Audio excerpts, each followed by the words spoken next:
Good morning. Well, yesterday's video, which is actually today's video, but it'll be yesterday's video. Anyway, one of the advantages of, or disadvantages, I mean, of living in remote areas is our internet is lousy. This has been 77% and 11 minutes left for about a half an hour now. Sometimes if I change it just a little bit, like add a exclamation point or something like that, and go up here to save, it kind of kickstarts it, but not always. Sometimes it just doesn't go. But what happens here is because our internet is lousy, I can't watch TV and upload one of these videos at the same time. And usually whatever I'm putting on here happened earlier in the day, and so it's in the evening. Cindy's watching TV and we're sitting around relaxing and stuff. And if I try to do them both together, it won't do both together. I'll get that little snake chasing his tail around in a circle, you know. So what I usually do is I wait until she goes to bed, and then I put it on here and try to get things going, and I end up staying up way too late and getting up too late lately, and in the morning it comes on automatically at 5:30 if everything goes right. If I lose internet or for some reason it gets stuck like it has today, it doesn't come on. And I need to get one ahead. If I can get one ahead and it's all ready to go while this one is messing around doing whatever it's not going to do, then I'm okay. But that's hard to do. Well, anyway, this doggone thing, sometimes it won't go at all. I'll end up having to restart the whole dang thing, and then it takes about 2 hours to load it up. Like I said, it's pretty slow. But last night, when we got done watching whatever it was we were watching, man, I was tired. I was falling asleep here on the couch, and I forgot to put it on. So, anyway, you missed your coffee. Maybe lunch. Yeah, see, it's still 77% and 11 minutes left. Well, it's a long 11 minutes. I just started trying to reload it. Now it says 81%, but still 11 minutes left. I tell you, sometimes this whole YouTube stuff is a little frustrating. 82%, we're getting better. But now it's not 11 minutes anymore. It is 18 minutes.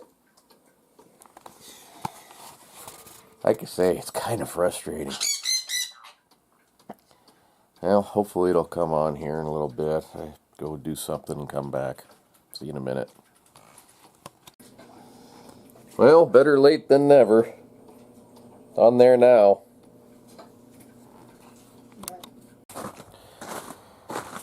Anyway, that's how the morning went. Today's plans really didn't follow through with the way I had them planned. But I went and got a jug of gas for Jeff's machine yesterday. And tomorrow, Jeff and hopefully his brother Greg are going to come out, and we're going to run up the mountain and go check those trail cameras I put out.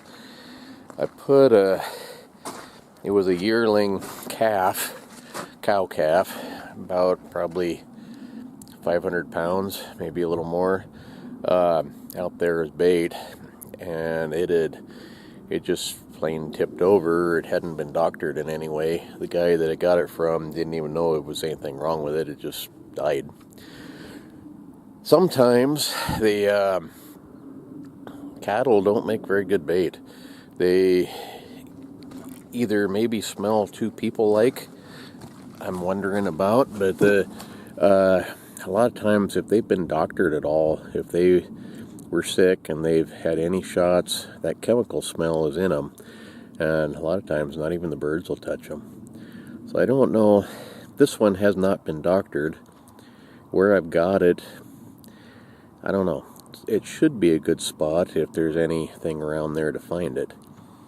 So anyway, that's tomorrow's deal. We're going to run up and check those cameras and have some fun. But for now, our little newspaper is kind of skinny, but it's entertaining sometimes. I got a couple of things I'm going to show you here. Well, I'm back in the woodshed. It's a lot quieter than it is in the house. The first thing on here, well, this is our newspaper.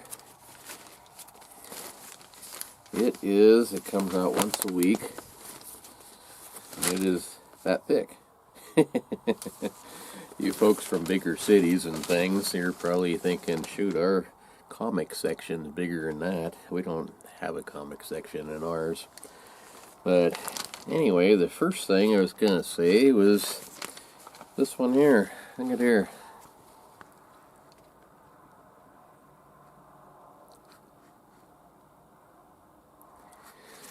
In 1995, they turned their wolves here loose, and there were talk about turning grizzly bears loose too.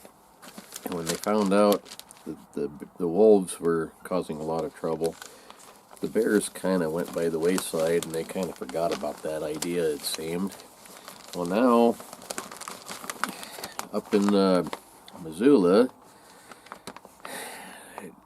the judge, Donald Malloy, they filed a lawsuit protecting grizzly bears from wolf trappers.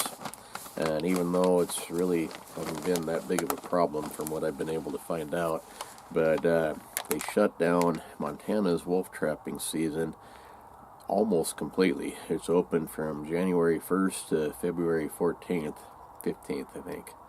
And so a month and a half compared to it was, all winter pretty much. So it was Donald Malloy. He's the same judge that caused us trouble with the wolf management way back when we put him loose in here. He kept blocking management until their numbers went sky high and everything became a problem. And I don't know why it is that these people can't seem to understand that blocking management on those wolves, first of all, is a death sentence to the deer and the elk and the moose and all that, and it puts people that were kind of sitting on the fence before, that didn't really care one way or another, against the wolves. It's not good for the wolves either. I mean, there was one guy, he ended up going to jail over poison, putting out poison for wolves and that kind of thing, which I don't agree with at all. But it's not good. It's not good all the way around. All these people that are, save them all are just as bad as the ones that want to kill them all. Extremes on either side is a bad thing. But anyway, back to the grizzly bears. It says, process starts for grizzly bear reintroduction into Idaho wilderness. U.S. Fish and Wildlife Service has restarted the process of placing bears in the Selway, Bitterroot, and Frank Church River no-return wilderness, after being ordered by a U.S. District Court of the District of Montana to do so. Very little of the land is in Montana, but U.S. District Judge Don Malloy ordered, after a lawsuit from two environmental groups in 2021, the Fish, Wildlife, and Parks. No. They use abbreviations. FWS. I gotta try to remember what those are. Federal Wildlife Service. I think so. That stands for. To supplement the environmental impact statement, and if needed, a new record of decision and rule under Section 10J of the Endangered Species Act in 2023. The original FWS documents are 23 years old and were issued in November of 2000, outlining plans to reintroduce grizzly bears into the wilderness since 2000. The FWS has not, Fish and Wildlife Service, that's what that stands for, has not taken steps to further the introduction of the animals basically into Idaho. Under the court's order, while adopting the Fish and Wildlife Service's timeline, the environmental impact statement and the record of decision must be published by November of 2026. So it's still actually 2 years away from doing anything. The Fish and Wildlife Service started a 60-day public comment, blah, blah, blah. Anyway, I guarantee you that this has nothing to do with bears. What this is Don Malloy blocked the wolf season in Montana for trappers. Throw some grizzly bears in Idaho, we can block it there too. That's what this is about. But anyway, our newspaper has these kind of one of the funny best parts about it, the early days of Lemhi County. It goes from 10 years ago all the way on up to some of them 130 years ago. And some of them are pretty funny. Let's see, which one was it? Oh, back to the bears. This was 30 years ago. Cayenne pepper, an ingredient found in over-the-counter defense spray, has been found to be very effective in repelling grizzly bears. However, the EPA has banned the spray for the use against bears, but it is still legal for use on humans. So, can't hurt those grizzly bears, but you can put your neighbor's eyes out. And then this other one, this is in the grizzly bear one from about a week ago, I think. Yeah, January 25th.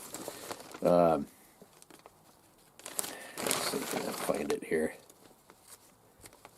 You know, all this mess with the immigrants and illegals crossing the border, and Texas and all that being, you know, kind of almost at war with the United States and all this stuff, and I don't know, it's a mess. But listen to this. This was 130 years ago. A unique plan to dealing with tramps has been adopted by a town in Indiana. You dogs, go away. So 130 years ago, a unique plan of dealing with tramps has been adopted by a town in Indiana. The mayor has issued an order instructing the chief of police to furnish each night patrol with a black snake whip. Each tramp will be whipped out of the city and whipped again if he returns. I wouldn't fly today, would it? But it might work on the border. Them guys that are basically whacking them with their horse reins. When was that? A year or two ago. They got in a bunch of trouble down there over that, which, I don't know. The whole thing's a mess. Well, this one's completely unrelated, but this guy's got a good way of words. It's pretty funny. I don't know what's the matter with him. I hope he's doing okay. He's a good guy. I'm not going to put his name on, but nice guy. I like him. Anyway, it says, due to a recent medical episode, I had the opportunity to benefit from the dedicated, caring attention of the ER crew at Steele Memorial and to enjoy a scenic tour of Highway 93 to Missoula in a very nice tour bus, accompanied by a tour guide, Nurse Nate, and driven by a very capable Lloyd C. After due processing at community hospital, I was taken down to the cold room. 25 minutes later, I returned to the third floor without a toe tag. I was returned home the next day with the assistance of a good friend. Dr. Kellogg told me upon discharge that I was in pretty good shape for the shape I was in, and I would probably live long enough to offend and irritate the rest of the folks in Lemhi County that I hadn't gotten around to yet. I consider myself and family extremely blessed to live in an area with caring, service-minded, praying people and the survival equipment that many communities do not have. Well, anyway, Cindy says dinner's ready, so thanks for watching and see you next time.